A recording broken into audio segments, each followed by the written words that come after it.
వైఎస్ఆర్ కాంగ్రెస్ పార్టీది ఫ్యాన్ గుర్తు. కానీ దాన్ని మార్చి గొడ్డలి గుర్తు ఇవ్వాలని ఎన్నికల సంఘానికి దరఖాస్తు వెళ్ళింది. సాధారణంగా ఇతర రాజకీయ పార్టీలు వైసీపీ తన పార్టీకి గుర్తుగా గొడ్డలిని తెచ్చుకోవాలని ఎగతాళి చేస్తుంటాయి.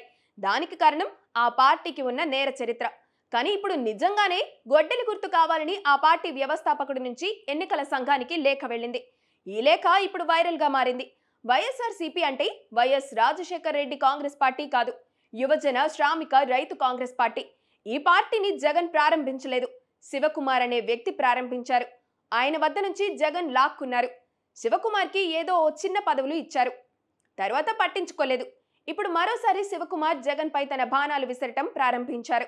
తన పార్టీకి గొడ్డలి గుర్తు కేటాయించాలని వ్యవస్థాపకుడి హోదాలో ఈసీకి లేఖ రాశారు. ప్రజాస్వామ్య రాజకీయాల్లో రాజకీయ పార్టీలకు కొన్ని నిబంధనలు ఉంటాయి. వాటిని వైసీపీ ఎప్పుడూ పాటించలేదు. శివకుమార్ నుంచి పార్టీని లాక్కున్న తర్వాత తూతూ మంత్రంగా అంతర్గత ఎన్నికలు నిర్వహించేవారు. తర్వాత అవి కూడా మానేసి తనను శాశ్వత అధ్యక్షుడిగా జగన్ ప్రకటించుకున్నారు. కానీ ఎన్నికల సంఘం అది చెల్లదని స్పష్టం చేసింది. అయినా మళ్లీ పార్టీ అధ్యక్ష ఎన్నిక నిర్వహించలేదు. వ్యవస్థాపకుడిగా శివకుమార్కు ఆ పార్టీపై ఏమైనా అధికారం ఉందో లేదో కూడా తెలియదు. ఆ పార్టీలో సంస్థాగతంగా ఎన్నికలు జరగడం లేదు కాబట్టి శివకుమార్ తనను క్లెయిమ్ చేసుకుని గొడ్డలి గుర్తు కోసం దరఖాస్తు చేశారు. నిజంగా ఈ లేఖను ఈసీ పరిగణలోకి తీసుకుంటే వైసీపీ గుర్తు మారిపోతోంది.